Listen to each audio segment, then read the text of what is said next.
Miss Lizzie. I don't ever smoke the dizzy, but we can always share some ditzies. It's just a cup in time.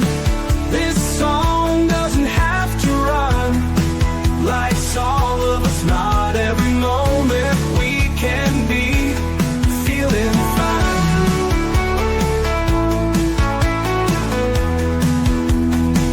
I wanna share a moment, just a second if you will, maybe even a cup of thrill.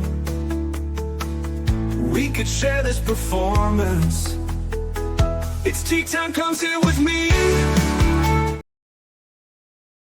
Well, welcome guys, Miss Liz back in the house, and today we had a up and down day. We came from StreamYard, then we jumped over to Zoom, and then we're back in StreamYard tonight. So that's what Miss Liz does. Miss Liz always has a plan B. So if you want to check out Myra and Edward's tea time from this afternoon, you can check it out on Miss Liz's YouTube channel.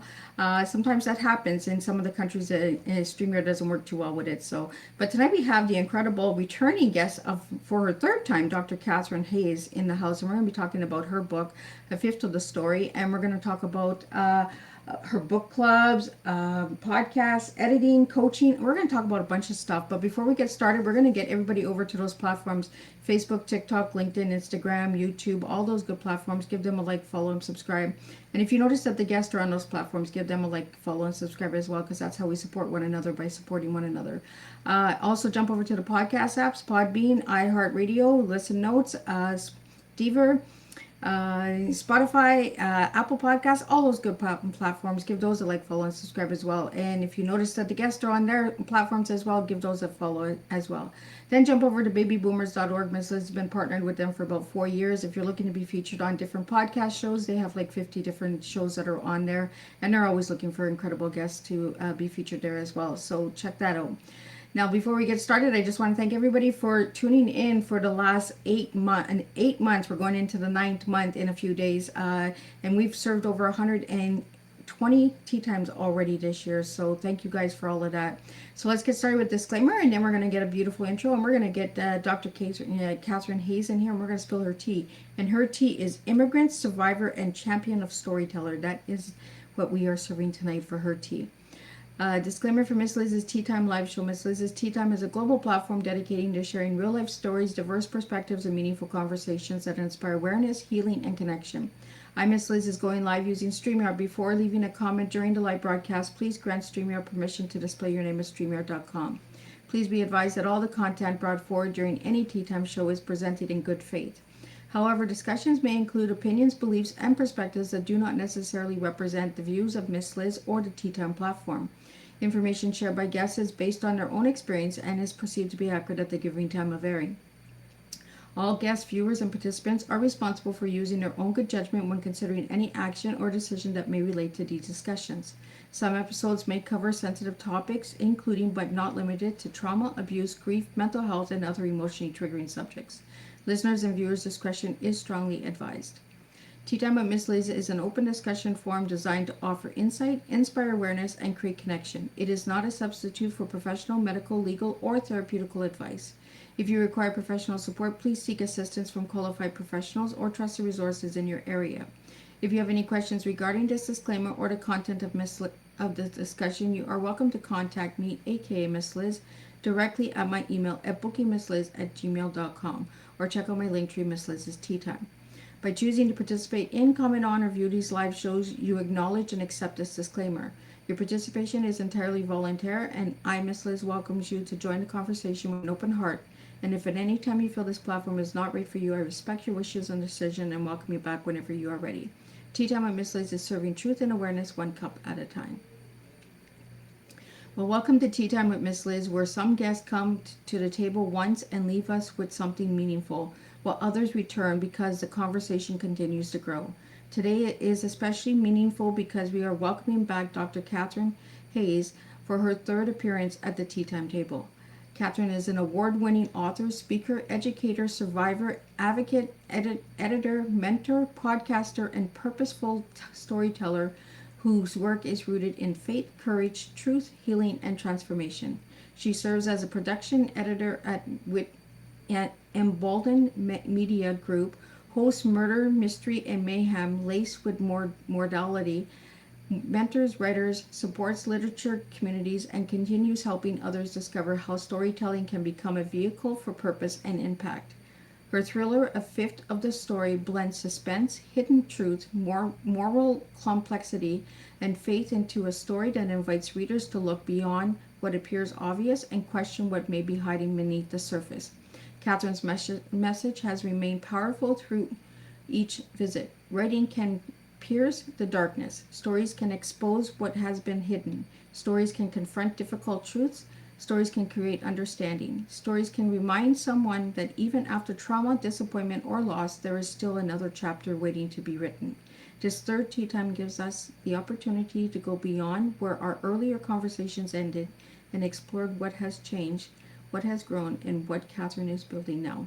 Today we'll explore the continuing journey of a fifth of the story, writing suspense with faith and moral depth, turning survival and lived experience into purposeful storytelling, mentoring writers and helping others find their voices, the responsibilities of telling stories that confront darkness, publishing, editing, and creating opportunity for meaningful work. What Katherine has learned since her previous tea time appearances, the next chapter in her writing, speaking, and creative journey. Katherine reminds us that darkness may provide the settings, but it does not have to determine the ending. So grab your favorite cup and join us for another powerful conversation filled with suspense, faith, creativity, resilience, and real life tea, truth, experience, and awareness. Let me get Katherine in here and let's spill some tea for the third time. Welcome, Hey, Katherine. it's good to be back. Let's try that again. Welcome, Katherine. Hey, it's good to be back. There we go. We got you. I was like, not again, guys. This is ridiculous. So, how have you been, Dr. Katherine? Good. I have been very good. Just really busy, just like you. Crazy busy, right? It's been a crazy year. We're already going into September. I'm just like, oh my goodness. I 9 cannot months. believe it. Too fast. Right? The year has just gone by like crazy. So, Dr. Katherine, if you could share a little bit about, for the first time listeners, who you were as a little girl and who you are now. Oh, wow. Who I was as a little girl and who I am now. Well, the fun thing is there's still a little girl inside of me. And I think for most women, um, there's a little girl inside of us, and we enjoy that. So I have always loved stories. I've always loved books. That was a huge part of my life growing up. I did not grow up with the TV. My parents they had lots of reasons for that, and some of it had to do with religious reasons. But looking back, I'm quite grateful because it stretched us and made us really creative and really made us dive into reading because that was our outlet. Going to the library was so exciting to me to come back with a bag of books from I was really little, whether they were picture books as I was smaller and as I got older, chapter books, and then, of course, regular novels. So the little girl inside is very similar in terms of someone who always loved to be creative. I love to draw. I love to write my own plays, put my siblings in it, and part of that little girl has continued with who I am today, with someone who loves to be creative. I am just most productive and happiest when I'm creative, whether it's making a delicious meal for friends and family, or I am painting, I'm doing a painting. I teach art, and today I paint. I started a painting with my students. We do a painting every week. Sometimes they're so complicated we have to take 2 to 3 weeks to finish them. But that same seed of creativity has lived with me for my entire life. So, Katherine, have you just started the art? Have I what? Have you just started the art with students, or have you been doing this for a while? Because that's the first time I hear about the art. Yeah, it's something I don't talk about enough. I think I just don't talk about it enough. So yeah, I've been teaching art for several years for a school in Guatemala. I'm a virtual art teacher for a school called Light for the Future. And I go there about once a year to meet with my students. I do some home visits with the director. Uh, this year, God willing, I'm going to graduation this year for the first time for our high school students, and their year is very different from ours. So they graduate in November. So I'm supposed to be the keynote speaker, and I promise that I'm going to at least say one paragraph in Spanish. So we'll see how that goes. But I also do art for adults. So I I've done different classes. I'm going to be teaching at a women's retreat in October where I'll also do a painting class as well. So it is, and I've gotten a chance to also delve into my art by doing a lot of the children's pictures for our children's picture books in my publishing company. But that is very grueling. It's a lot of work. I enjoy it, but I don't know how much longer I can continue to do all the artwork. So we're talking to other artists. You know, there's always something new comes to the table with you guys. Like, and as many times as you come to the table, this is your third time, and that's the first time I've heard about the art. So Yeah. see, there's always something new coming to the table with returning guests, guys. If you think you know everything, you just don't, because you'll find out with Miss Liz.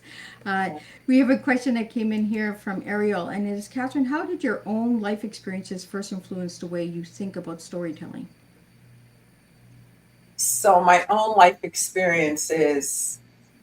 I love that question. So I grew up as an immigrant, and I came from England, and my parents actually came from Jamaica.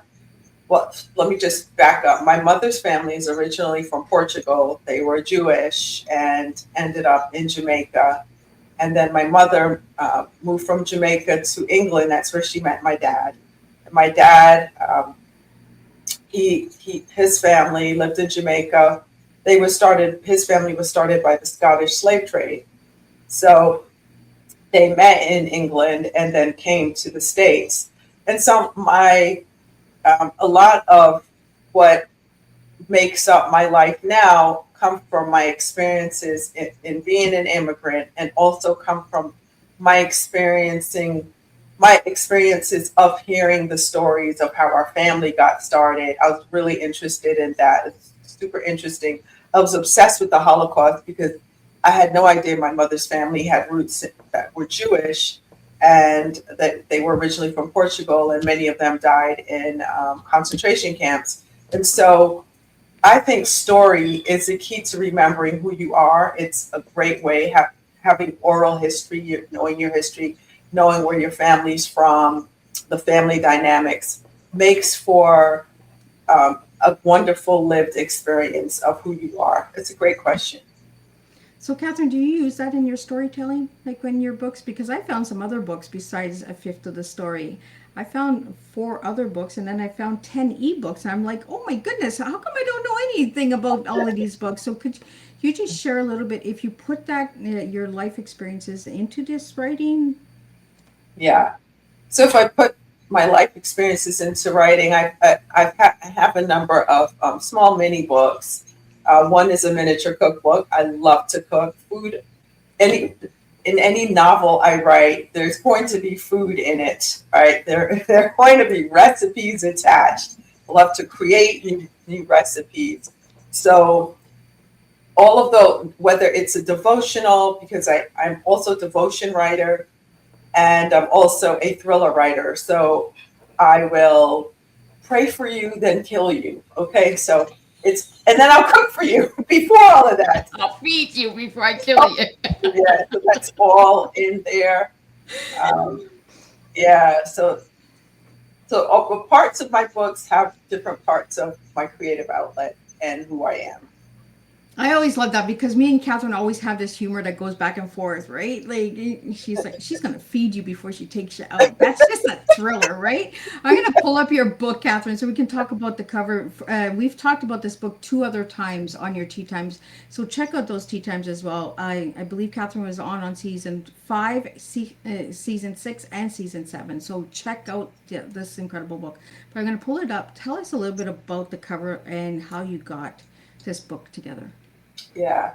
Well, the cover, I'm really grateful to the cover artist through Endgame Press for that. And I had a multiple covers to choose from, but that one was my absolute favorite. And what it does is it tells the story of Brock O'Reilly. His face is on the cover, and in the background you see Washington D.C. You see the fact that he's a CIA agent, and that is a great snapshot into the book. And so it tells a story about his life, and he is a CIA agent. He's got two really good close friends that he has done several missions with, and the story begins in one of the places that he was deployed to for a mission. And if anybody knows anything about the CIA, most of their work is done outside of the country. They do things to keep us safe by using intel to make sure that bad actors don't come and do things that are bad for Americans. In a nutshell, there's way more that CIA agents do, but in a nutshell, sometimes people confuse it with the FBI, who is on site here in the U.S. So he's off site, and when he returns, because of something that happens in the mission, where some innocent civilians lose their lives, he and his two friends are under investigation, and it becomes this quest for who is on the inside that has all this intel that is using it against the United States. And so it is someone who's really sophisticated, really smart, and who's doing it, who's on the inside. And the gist of the story is there really not three sides to a story. That it's more like there's yours, there's mine, there what other people see and what they think. They're the facts, and then there is what God sees and what He thinks about what happened. And so if you live for that 1/5 of what God sees and what He thinks what happens, that you'll have a good life. Now, Brock O'Reilly is not a person of faith himself, but he is constantly having moral dilemmas and constantly questioning if there's a higher being. Why do bad things happen to good people? It, this, that, and the third. So, but that is a gist of the book. It's a really exciting story with lots of plot twists, lots of really interesting characters that get to carry over into two other books that I have written so far. And currently, my agent is shopping one in particular, and the other one hopefully will follow after. So, Catherine, why'd you put the colors? Why were the colors chosen for the cover, like the red and the yellows and whites? Why those colors? Because it's very vibrant and eye catching, and I'm glad because that red is my absolute favorite color. Right, I love red. It just happened to be a coincidence that this particular book cover had all of the themes and the colors that I absolutely loved. And so it's also a symbol of danger. Red can be a symbol of danger and vibrancy. And so this story represents a vibrant story about the danger of protecting people that you love. I remember when I first got this book sent to me, I believe in season 5, I thought it was your story. Remember, we went down and we were like, is this really your life story? Like, I would need a lot of therapy if it was my life story. and I was just like, oh no, okay, it's a thriller. Liz, it's not always about their lives because I'm so into memoirs, right? And life stories that I'm just like, every book that gets sent to me, I'm just like, did you live it? Did you experience any of that? Uh, So we have a question here from Kyle that came in, and it's, I'm curious, when did you realize that storytelling could become a meaningful way to serve and encourage others? Well, I could tell that very early on because my father was an incredible storyteller. He memorized lots of stories, and later on, I found out that some of them are called the Anansi stories. It's about this spider in Jamaica who's really smart and crafty, always getting into trouble, always pulling people into trouble.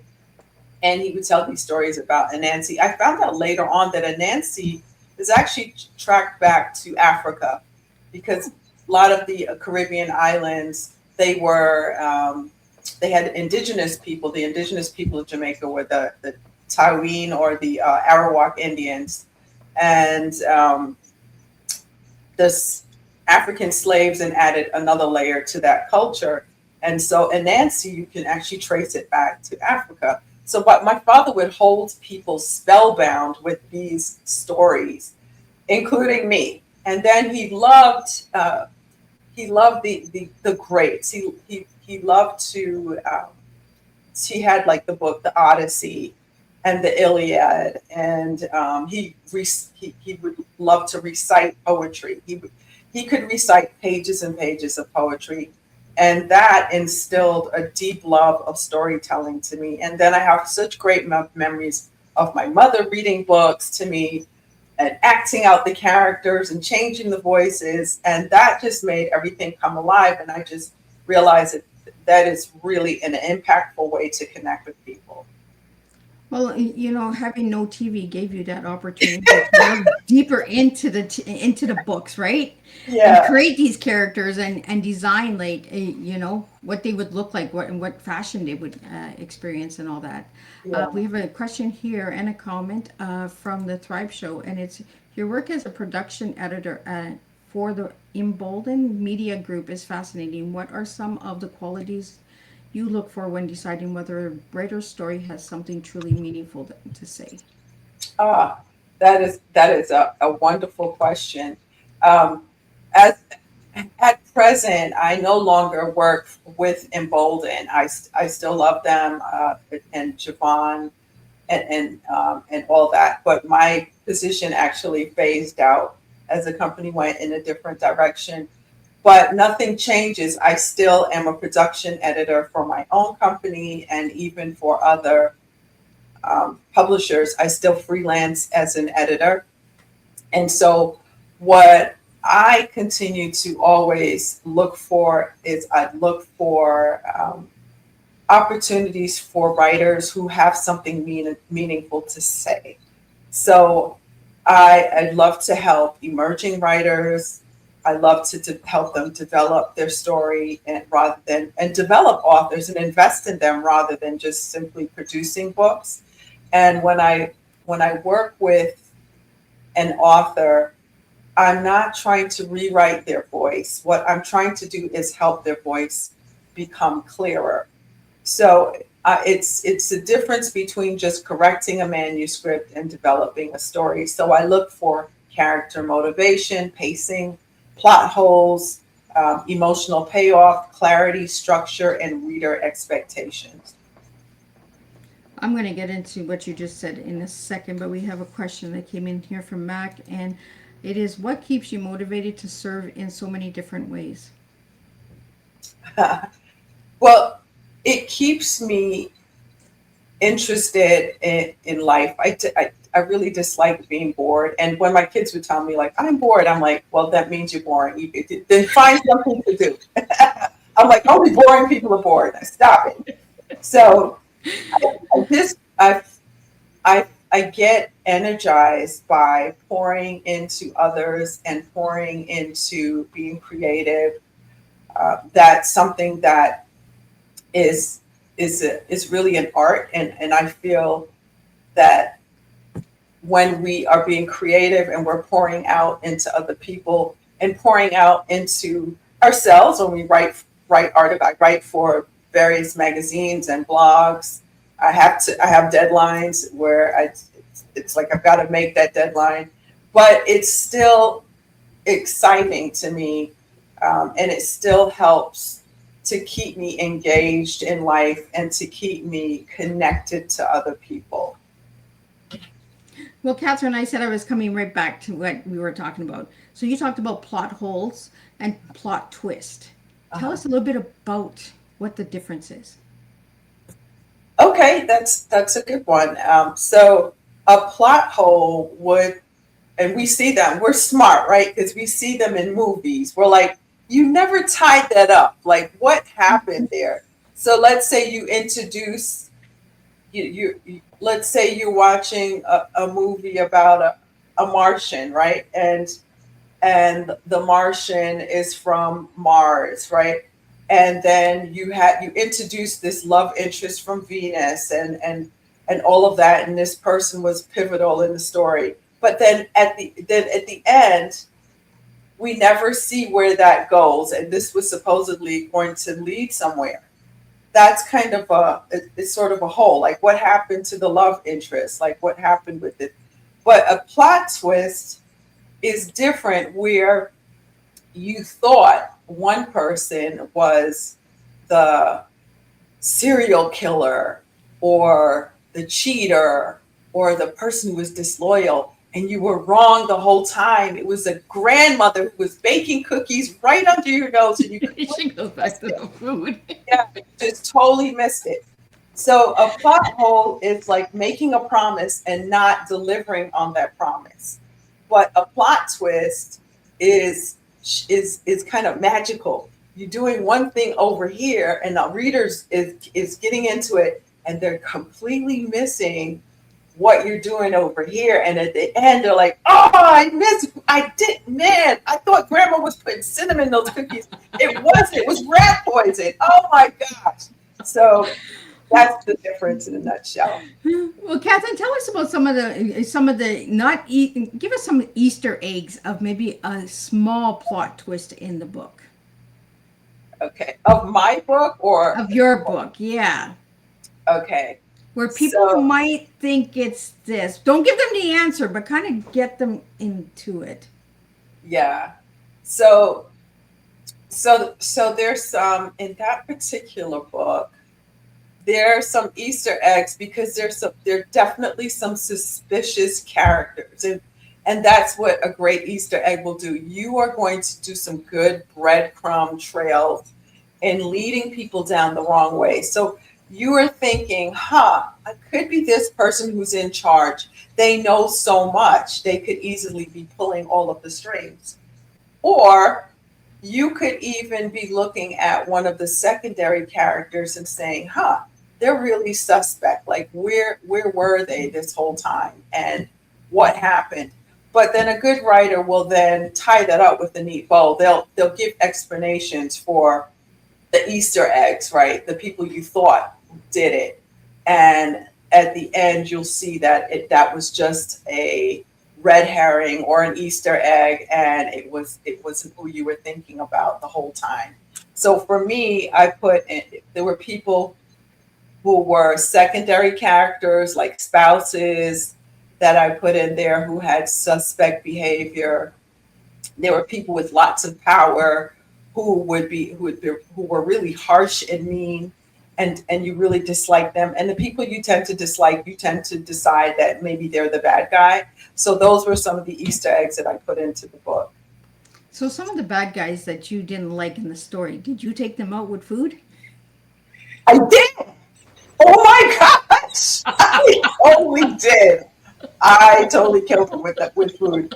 Yes, there's one of my favorite scenes is in a restaurant, and Brock he doesn't realize it, but anyway, one of the killer or one of the killers, because it's a whole organization, because your villain, a villain could be one person, an organization, it could be the weather, it could be yourself, but the villain is a part of an organization, and this person is sent to it. He's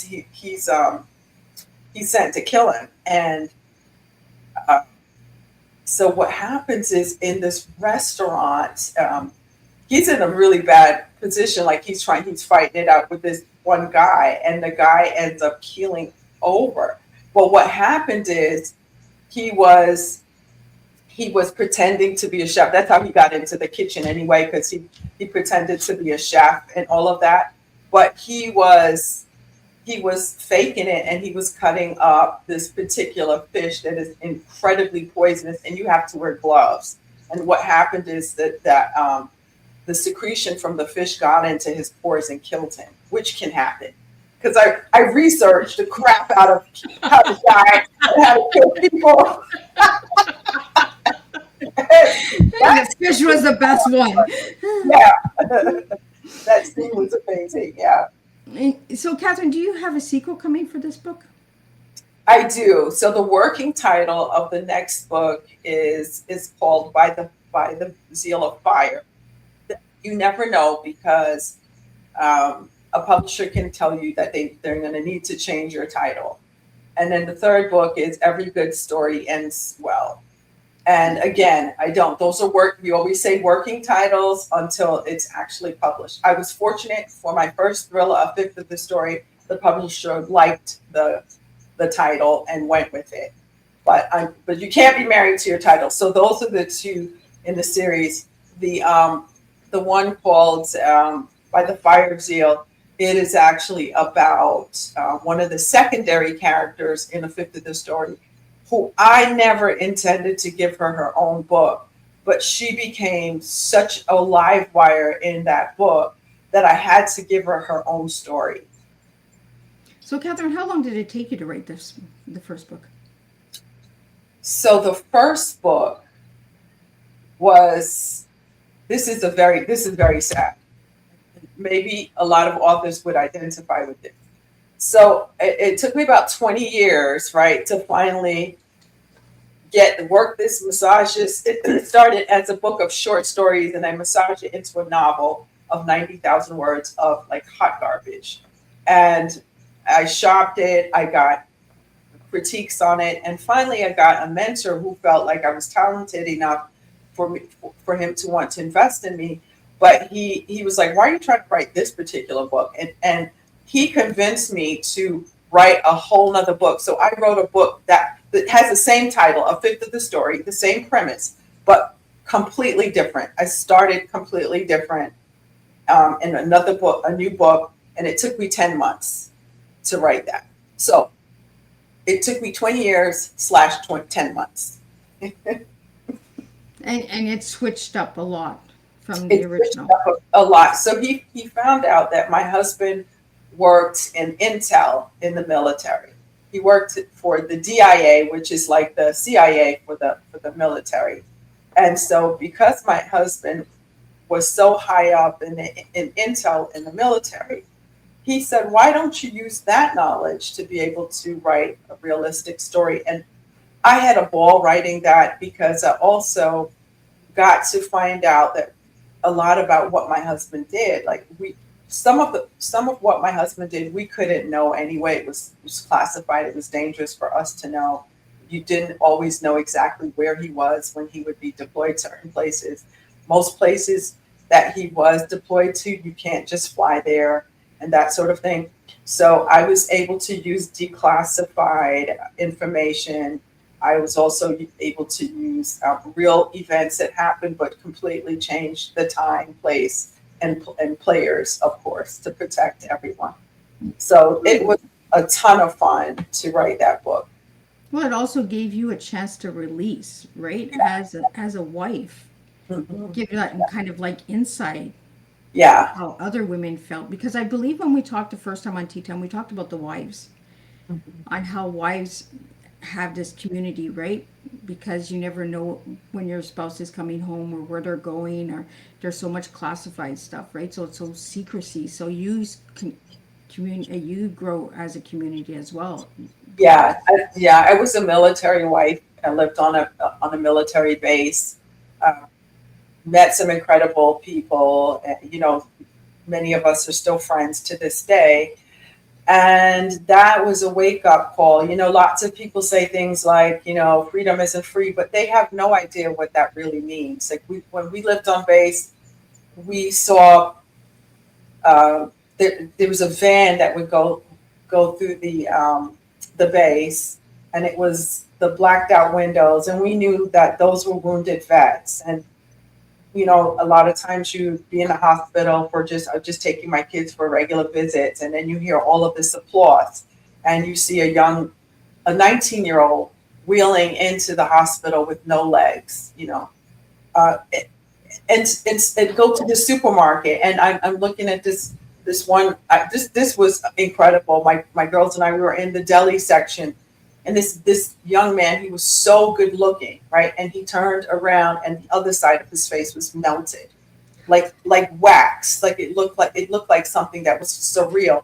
So you constantly see that when you're on a military base, and then you deal with your husband grieving because he's got to do another funeral, and so the impact of freedom and what it means for those who serve and their families is it's really a whole different level. And you learn not to be flippant with saying things like that, because we just don't know the cost to families. My husband is paying the price right now, with all of the things that he's been exposed to, the wear and tear on his body. He's had every major joint replaced except for his ankles.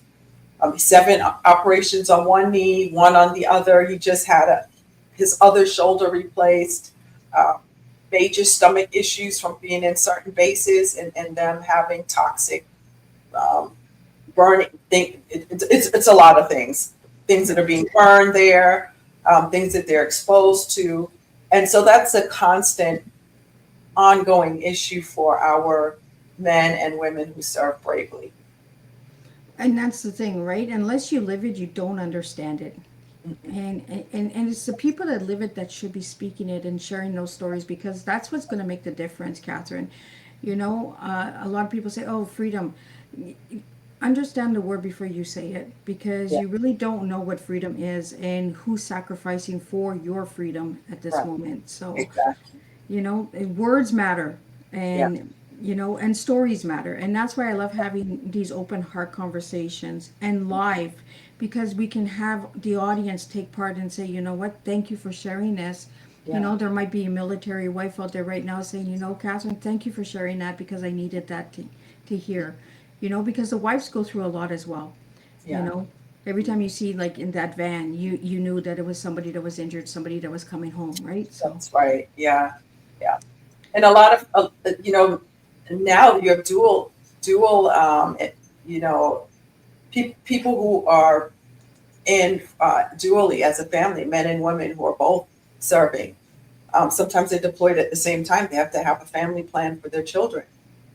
Horrible case scenarios where both parents are killed in the line of duty. It happens, and you get to see that in real time. You're like, oh my gosh, this is what it means to really serve your country. So, Catherine, have you ever thought about writing a book as a military wife? I That is a really good idea. I love that idea. I would love to write something to comfort other spouses. I've written on certain topics in certain areas, but to write a whole book, I have not done that. And I think that it's needed, especially as for the United States, we're back into different wars and all of that. And I suspect it's going to have serious ramifications later on down the line.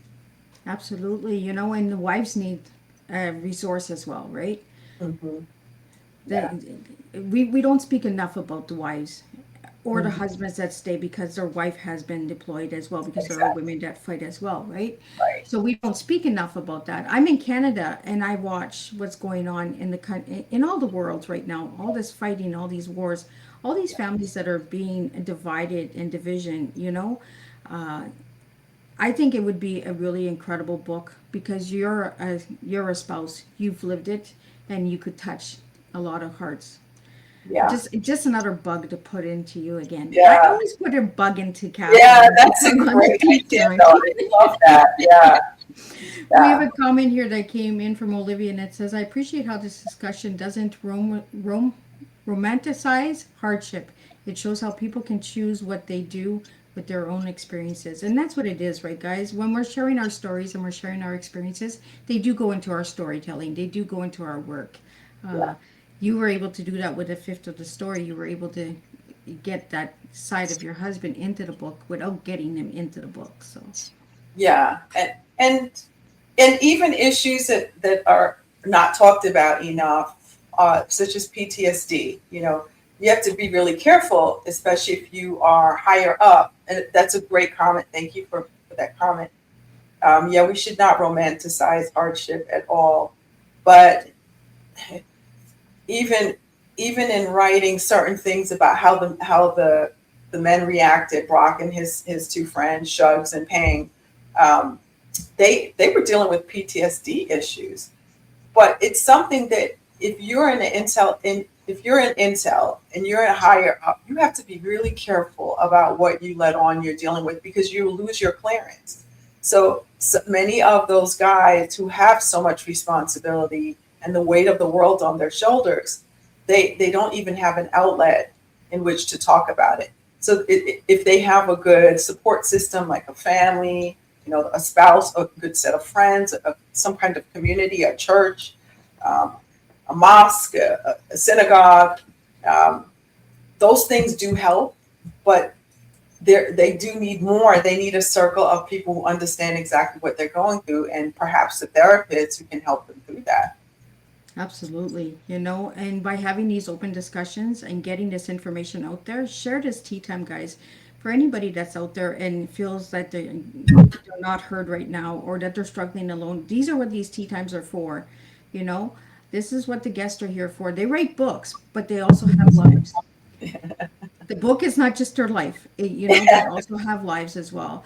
We have a question here from Natural Life. Catherine, how do faith and spirituality influence the way you interpret the unexpected chapters of your life? My tongue is twisting tonight. Oh, that's so good. Um, that is really a great question. And my faith is actually what helps me in the unexpected chapters of my life. And in fact, when I was writing a fifth of the story, I had a lot of unexpected chapters happen. I had my brother died suddenly.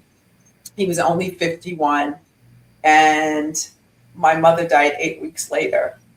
And it was not only was it shocking, but I lost two of the most important people and two of the closest people to me in my life in a very short time. And then what happened afterward was just as devastating, in just fracturing the family, having a sibling who no longer talks to the rest of us, having fractures with my nieces and nephew. Uh, those things were absolutely devastating. But that's what trauma does. Everybody in every family handles things differently. I'm very open and transparent about it. I don't pretend that I'm just I'm always excited and happy. That I had to get through these experiences one day at a time. Writing helped, having community helped, having a church helped, a church that you trust. You can trust them with your emotions, and having a wonderful spouse my spouse is my best friend. And so all of those things really help. So I really leaned into my faith quite a bit in all of the unexpected chapters, the hardships that happen behind the writing, the rejection in publishing. It is painful, the amount of rejection that you can get. I mean, there were times where I would just get rejection letters, and I sent out so many things that I would forget that I even sent it. I'm like, oh, I'm rejected by someone I forgot about. Okay, what? Just add it to the pile. So you get a lot more no's and you get yeses. And so for anyone out there who's interested in writing a book, or who has written and has lost their fire or has gotten all of those rejections, don't give up. Continue. There's going to be someone who's going to believe in your story, who's going to be moved by what you have to say. Every single one of us have something important to say. I think social media has shown us that, right? So Right? Everyone's got something to say. If you're on social media, if you're not, I think we need to take social media away sometimes. It's so overloading. Like, it's so overwhelming sometimes that it's just in your face all the time, right? Yeah, it is. It, Yeah, it's like a different kind of war out there, yeah. and there are so many people that use the screens for bad behavior and Oh, yeah, bullying and taunting and something they would never say to your face, but they have the courage behind a screen because they know they're not. But you're gonna get caught eventually. So, like, just be nice. yeah. Dolly Parton just passed away a couple of days ago, and that woman had a heart of gold. She did. And she just said, just be kind to everyone. You know, Yeah, I whether you love understood it or Dolly. not, just be kind. Yeah. I adored her. Oh my gosh, I adored. Well, not just her voice, but her personality. She was so fun. Um, and her love for children and for reading. I don't know if people know this. She did so much for reading programs and literacy. She was so involved in that. And I love that about her as a storyteller, as a publisher, and an author, that she was just instrumental in so many different reading programs. And I'm praying that that legacy lives on forever. Yeah, she started the imaginary library Yeah. because her father couldn't read and write, and from what I found out, it was 350 million books that she gave out. Something staggering. Yeah. You Mhm. know, and that's what it is. We just need to start sharing books. Mhm. Start sharing stories. You see somebody who's writing a story or a book, and you're interested in it, and you read it.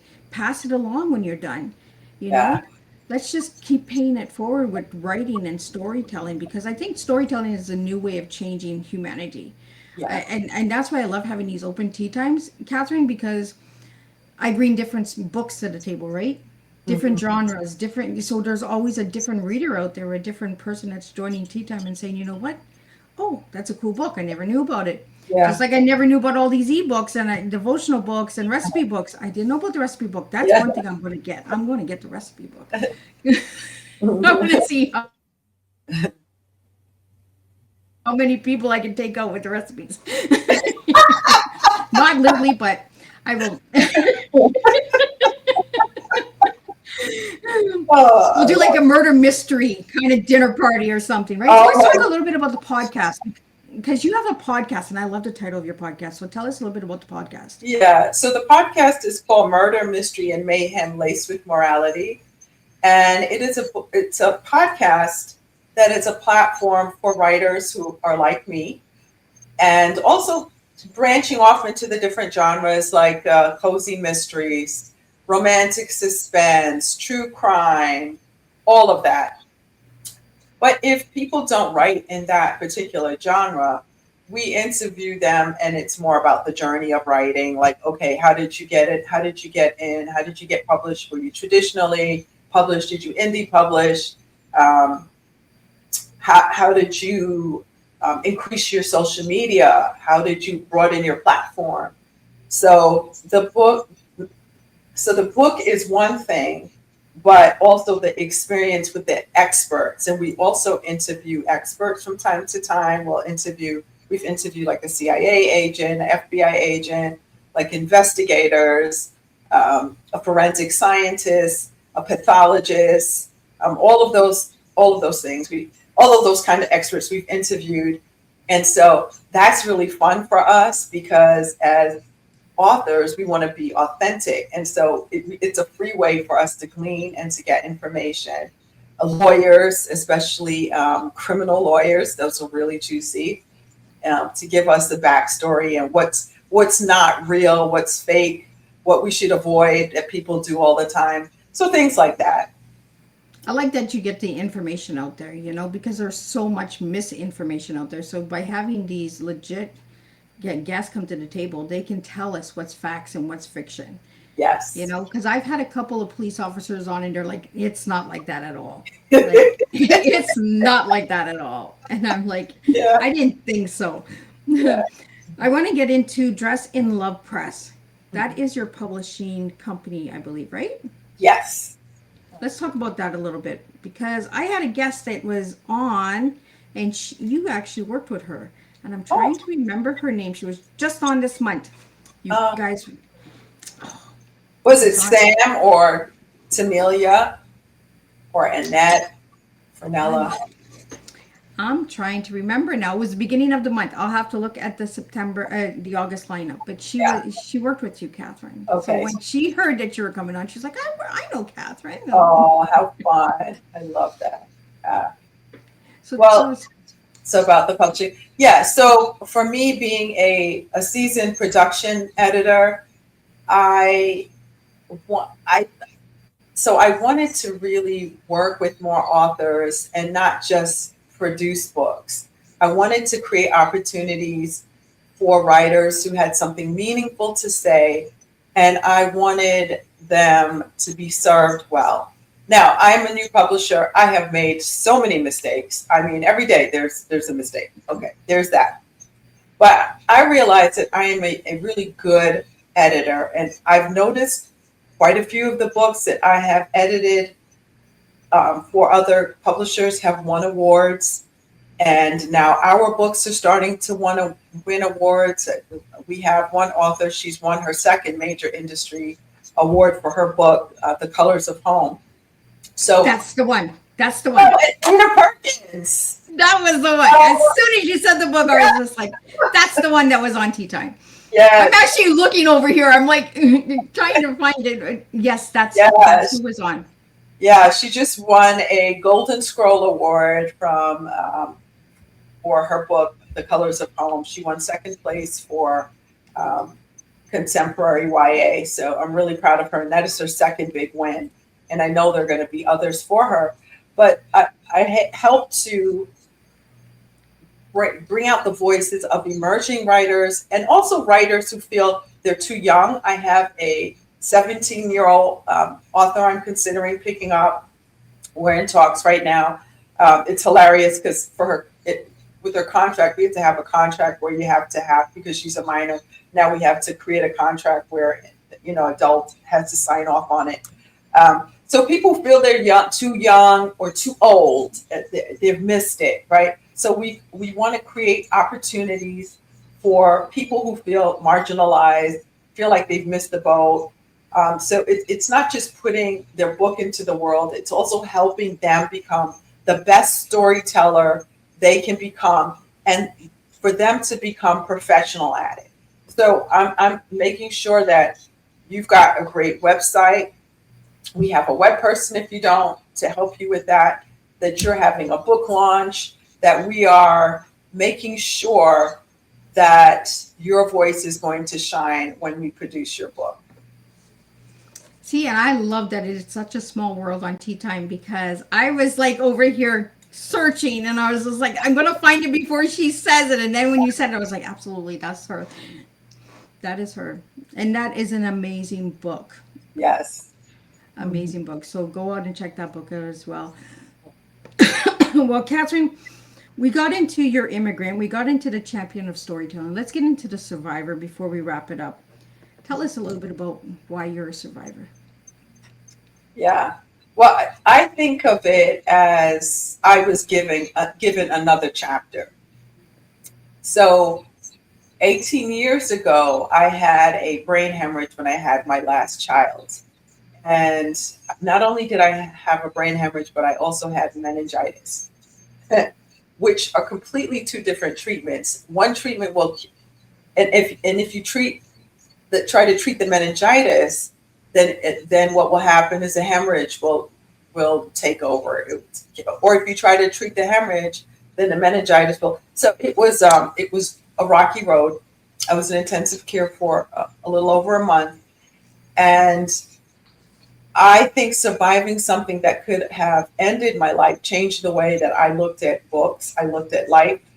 I began thinking, you know what? Every word, every manuscript represents somebody's attempt to make sense of life, to leave something tangible behind, to encourage someone, or to tell the truth about something that they've experienced. So I never think that stories are frivolous. I feel like stories can change the way that somebody sees himself. So my survival came with a lot of rebuilding, learning to live differently, rediscovering confidence. I had been very confident in academia. I was a school principal when I got ill. I knew all about universities. I was a guest professor for my former doctoral program. I, I knew my craft, but I was dealing with acute, intense pain, and I was dealing with frequent visits to the hospital and all kinds of horrible things, issues with my vision. I had a walker when I first came home. I had to learn how to walk up and down steps again. Um, my like I said, my vision was really messed up. I would see people like burned out photographs all the time. And I didn't know what my life would look like without my career in administration. And it's ironic when I was able to perhaps return to my job, and my district was absolutely amazing. They were just absolutely wonderful. Deer Valley Unified School District, praise God for you. Um, they held my job open for I think I made history for a very long time. But then my husband was reassigned, and so we had to move to another base. And when we moved to this base, my husband also knew I was still on the mend. I was still dealing with lots of pain issues. I lived with a secondary aneurysm as well, and so he was like, "Why don't you take this time to pursue your dream of writing? Um, why let's set up an office for you." He set up an office for me in the laundry room, and the rest is history. So surviving that brain hemorrhage actually changed everything for me.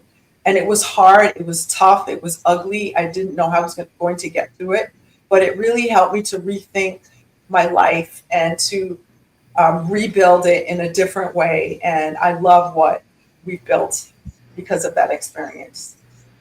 You know, and this is how your whole cup of tea comes together, girl. Yeah, You know, we started off with the immigrant, then we went to the storytelling, and we wrap it up with strength. You know, yeah, the strength that's in you, Catherine, because had that not happened to you, you would not be sitting here today sharing this story. yeah, that's exactly it. Mhm. You know, so Catherine, what final message would you like to leave everybody with, and where can people find your books and all that good stuff? Yeah. Well, I'd love to leave people with this. When you're given another chapter, start asking different questions about what you're supposed to do with it. So that's really important.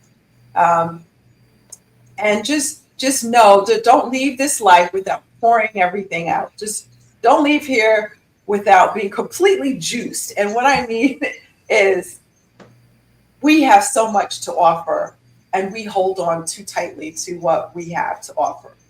Give it away. Okay, you will make this world a better place. You can find me at my website, which is it's my name. It's Dr. Katherine with a K, the right way, Katherine, Hayes, Hayes.com. And there we can connect. All my social media connections are there. I'm really active on what used to be Twitter and is now X. And also, my favorite place to hang out is Instagram. People are so nice there. We play nice on Instagram. You got the nice crowd on Instagram. Well, I want to thank everybody for joining us tonight and bringing your questions. And we could not do this without all of you guys here. Thank you, Catherine, for coming for the third time. You know, and getting to open up a little bit more. I love when the ice breaks a little bit more each time when we get together. So thank you for that. We're going to just do a quick recap, and then we'll be starting a new month again with 22 new faces, some returning guests as well in September. So stay tuned for that.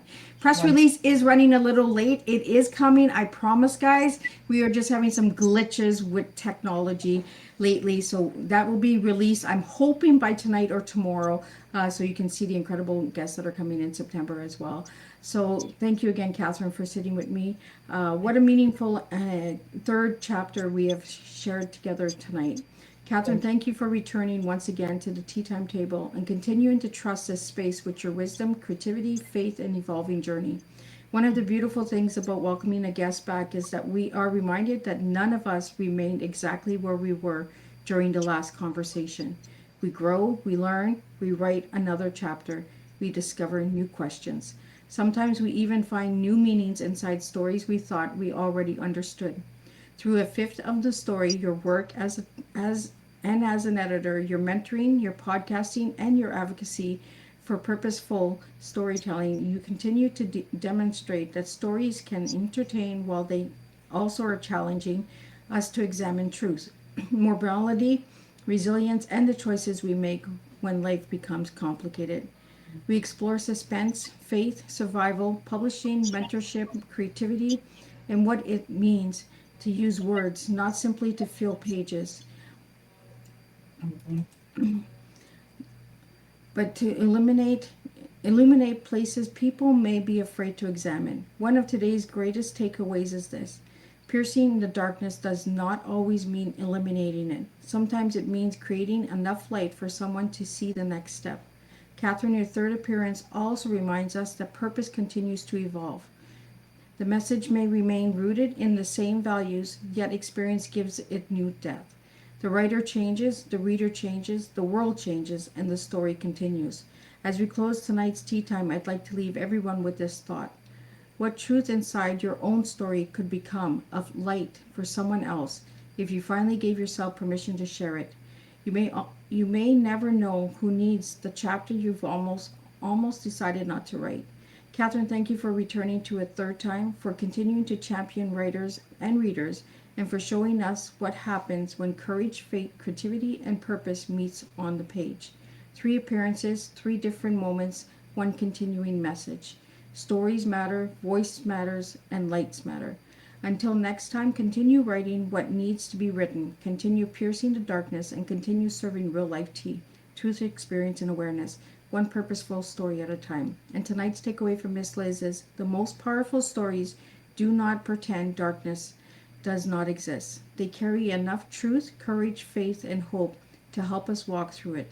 Sometimes one voice, one page, or one honest story becomes the light another person was searching for. And I'll see everybody in September, and we'll do this all over again. So thank you for joining me. Thank you.